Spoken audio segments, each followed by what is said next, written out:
lights are blinding my face off. Ah, I physically cannot see.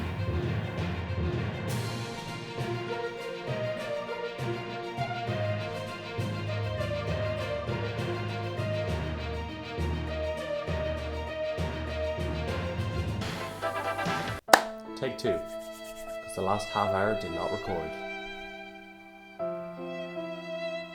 I don't even have another explanation for it, but that man liked his umbrellas.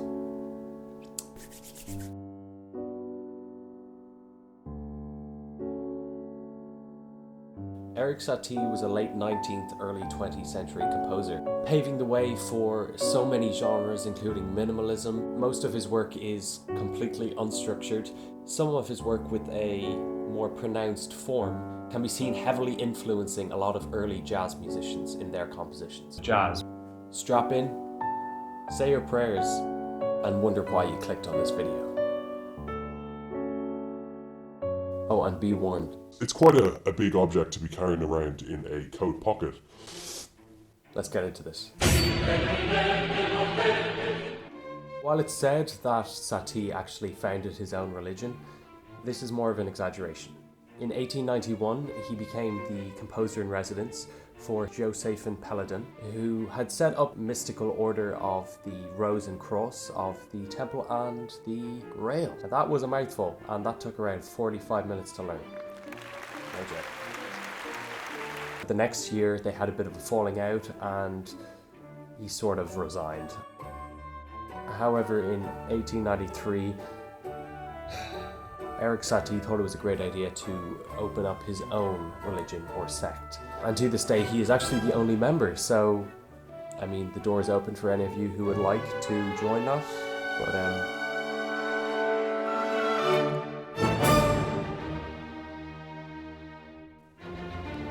I breathe with care, a little at a time. I very rarely dance. When walking, I clasp my sides and look steadily behind me. whenever Satie would go out on a walk, either at night or during the day, he would carry a hammer around with him. I mean, I don't know if he was ever going to use it or if he ever did use it, but it's quite a big object to be carrying around in a coat pocket. I'm just saying, if you were there in the middle of the night and you see Satie with a hammer, I mean, it's more than gymnopedy you're going to be wanting to be hearing, because oh boy.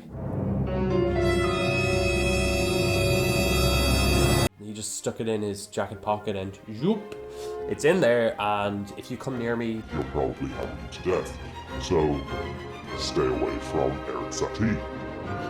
he actually liked to go out for walks late at night and would stop in the middle of nowhere to start writing down musical ideas. So in this way, having a bit of protection maybe made him feel more safe when he was out in these dark alleyways or whatever. Zoop! It's also very important to look at the music that he was composing during his life, which feeds into this bizarre anomaly of a life that he had. He didn't actually see himself as a composer or musician at all. This might be due to the fact that he never actually fully went to a music conservatory and only finished his musical studies in his 40s. Saw himself more as a phonometographer, which in layman's terms is someone who writes down sound. We have to look at some of his titles because honestly, damn, they are off the wall. We have things like Desiccated Embryos. I mean, Teasing sketches of a fat man made of wood. Limp Preludes for a Dog, Flabby Preludes for a Dog, Being Jealous of His Comrade with a Big Head. Okay. And actually, the most famous piece, and the one that almost all of you will have heard of, his Gymnopedy series, is actually the name of a festival where men run around naked and perform war dances. Okay. Cool. One piece in particular, though, is Vexations, and while the name isn't as weird, it is actually the piece itself that is quite bizarre. It has only ever been fully performed a handful of times. To fully perform the work as a whole, you need to repeat this bass phrase 840 times.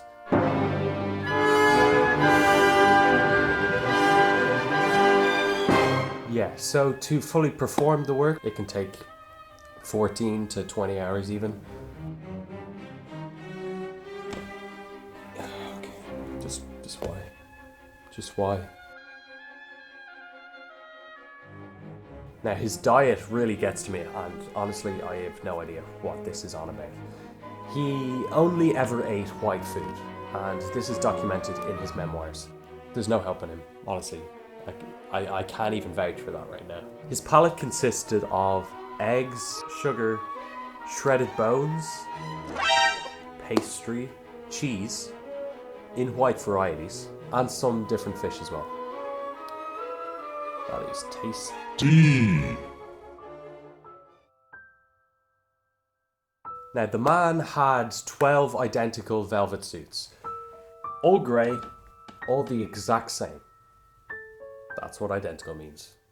He had 12 velvet grey suits. This man only used one at a time. So he wore his first one until it had fully worn out and there was holes in it until he moved on to a second.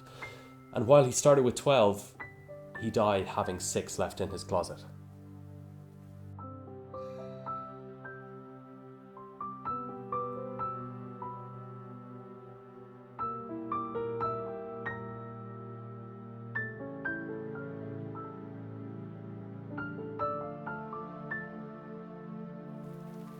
Nothing but an icy loneliness that fills the head with emptiness. There's only one confirmed relationship that Satie ever had. At 21, he met this girl called Suzanne Valadon, who was actually his next door neighbour, and he proposed to her almost immediately. And for 6 months, life couldn't have been better. But in 1893, she just left out of the blue. Some sources say she ran off to the circus. After Suzanne left, Érik never had another romantic relationship.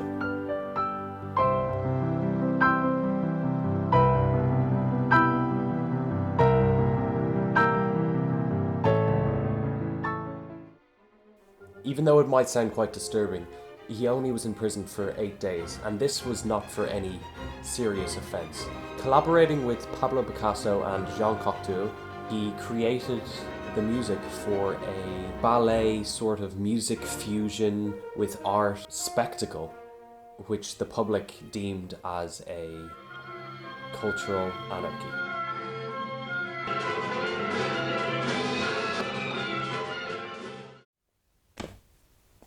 Okay. Just why? Just why? So when Érik Satie died in 1924, a couple of his friends went to his apartment, which they had never been to, and the landlady opened it up for them so that they could clear out the apartment, and over 100 umbrellas were found, just all strewn over the place in every part of his apartment.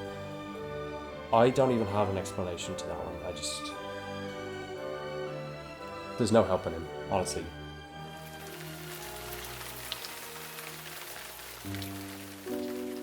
If you've taken anything from this video, please take this. If you want to be safe, carry a hammer with you at all times. Appreciate the watching. If you enjoyed the videos, hit that subscribe button. If not, don't hit that subscribe button. Yeah. Until next time. Yoop.